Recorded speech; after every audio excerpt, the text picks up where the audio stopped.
Very good morning, good afternoon, good evening. 25 को exam है science का। तो हमारे पास 3 सेक्शन आते हैं और वो 3 सेक्शन आपको पता है, फिजिक्स है, केमिस्ट्री और बायोलॉजी है। तो हम लोग अभी जो बात करेंगे वो अभी फिजिक्स का बात करेंगे और फिजिक्स में वो भी इलेक्ट्रिसिटी से स्टार्ट करेंगे। इलेक्ट्रिसिटी में आपको करना क्या क्या है, आपके पास जो भी सिलेबस देखिए उतना टाइम नहीं है, हमारे पास बहुत लिमिटेड टाइम है और इसमें फटाफट हमें सब कुछ भी करना है, कंपाइलेशन भी करना है, उसमें सब चीज पढ़ना भी है, मेमोराइज करना है, टाइम बहुत कम है। तो देखते हैं हमसे कितना हो सकता है, ओवरव्यू में हम लोग कितने स्पीड में चल सकते हैं।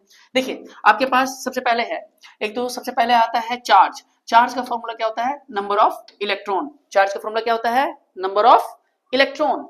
ये जो आप देख रहे हैं इलेक्ट्रॉन, इलेक्ट्रॉन की वैल्यू होती है 1.6 into 10 raise to power minus 19। ये इसका फिक्स्ड वैल्यू है और इसका यूनिट क्या है? इसका यूनिट है कूलम। इसका यूनिट क्या है?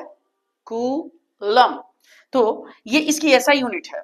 इसके अलावा आप देखिए ये नंबर है, नंबर, नंबर का मतलब एक हो सकता है, दो हो सकता है, तीन हो सकता है। कितना इलेक्ट्रॉन किसी से निकल रहा है, तो कितना इलेक्ट्रॉन निकल रहा है? तो n इंटू ई जब करते हैं तो हमारे पास क्या आता है? चार्ज आ जाता है। छोटी सी चीज है, क्या चीज?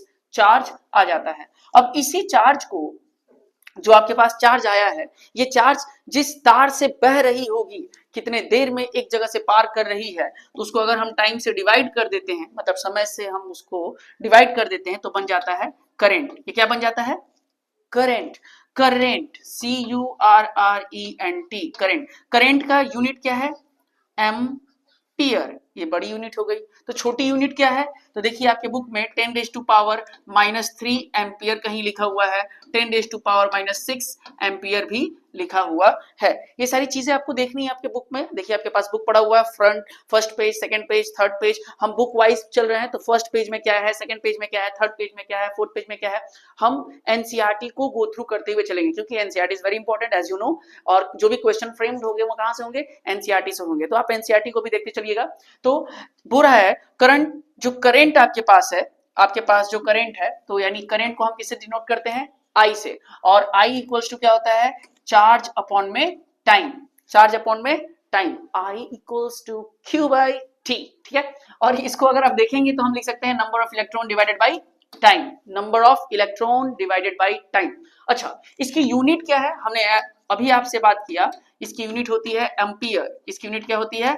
एम्पियर। ये बड़ी यूनिट है। तो छोटी यूनिट इसके क्या है? छोटी यूनिट क्या है? तो छोटी यूनिट इसकी हो जाएगी मिली एम्पियर। मिली का मतलब होता है 10 का पावर माइनस 3। और अगर हम इसमें बात कर दें मिली के अलावा माइक्रो, इसको माइक्रो बोलते हैं, माइक्रो एम्पियर, तो ये हो जाएगा 10 raise to power minus 6 ampere. ये जो आप टॉपिक देख रहे हैं किसके बारे में है? करंट के बारे में कुछ आपको डिस्कशन दिया गया है, ये करंट के बारे में है। ठीक है। जैसे आप करंट को जान जाएंगे तो हम लोग थोड़ा सा और मूव करते हुए आ जाएंगे किसके बारे में? वोल्टेज, पोटेंशियल डिफरेंस के बारे में आने वाले हैं। तो पोटेंशियल डिफरेंस को हम डिनोट जब करेंगे, तो पोटेंशियल डिफरेंस जो डिनोट करेंगे वो है हमारा PD, P and D, that is potential difference. तो पोटेंशियल डिफरेंस को हम VA माइनस VB दिखाते हैं और इसको हम लिख सकते हैं, दैट इज, इसको डिनोट किससे करेंगे? पीडी से। इसको हम बोल रहे हैं वोल्टेज।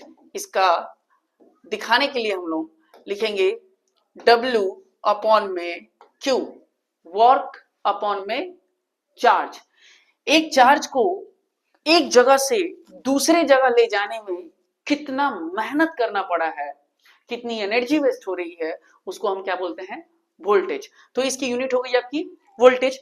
इसको हम लोग जब देख लिए तो इसका और एक यूनिट बना सकते हैं। वर्क को हम लोग मापते हैं जूल में और चार्ज को अभी आपने देखा था, पिछले वाले मैंने बताया था, उसको कूलम में मापते हैं, तो जूल पर कूलम। तो जूल पर कूलम किसका यूनिट हो गया? किसका हो गया? Work divided by charge, that is voltage. अब देखेंगे जूल है तो इसको हम लिख सकते हैं न्यूटन मीटर अपॉन में कूलम, एक और यूनिट बन गया। तो देखिए आपका सीबीएसई कहीं से भी कुछ भी क्वेश्चन फ्रेम कर सकता है कि ये कौन सा, ये वोल्टेज, जैसे हम आपको बोल रहे हैं पोटेंशियल डिफरेंस, तो पोटेंशियल डिफरेंस का क्या क्या यूनिट हो सकता है? पोटेंशियल डिफरेंस का यूनिट वोल्टेज भी हो सकता है, जूल पर कूलम भी हो सकता है, न्यूटन मीटर अपॉन में कूलम भी हो सकता है। तो कहीं से कुछ भी क्वेश्चन फ्रेम कर सकता है। हमारा दिमाग खुला होना चाहिए चारों तरफ से कि हम क्या कर सकते हैं और हमें क्या क्या पता है। ठीक है, यहां तक ये हो गया। जब ये दो चीजों को हम अगर पढ़ लेंगे तो हमारे पास तीसरा चीज उड़ता हुआ आएगा जिसका नाम है ओम्स लॉ। बहुत इंपॉर्टेंट है Ohm's that is Ohm's law. Ohm's law क्या बोलता है? V is directly proportional to I, मतलब भी जो है वो आई पे डिपेंड करता है। जितना ज्यादा करंट बढ़ेगा उतना ज्यादा वोल्टेज आएगा। अब ये वोल्टेज आपका बढ़ रहा है यानी, और आपको पता है कि भी जब भी डायरेक्टली प्रोपोर्शनल टू आई है तो ये जो साइन है जब ये हटता है तो इक्वल टू का साइन आता है, तो इक्वल टू भी इक्वल्स टू आई, भी इक्वल्स टू आई। और जब ये हट गया है तो एक कांस्टेंट ले लेंगे और उस कांस्टेंट का नाम है आर, तो भी इक्वल टू आर आई या भी equal to normally I R बोलते हैं, भी इक्वल्स टू आई आर।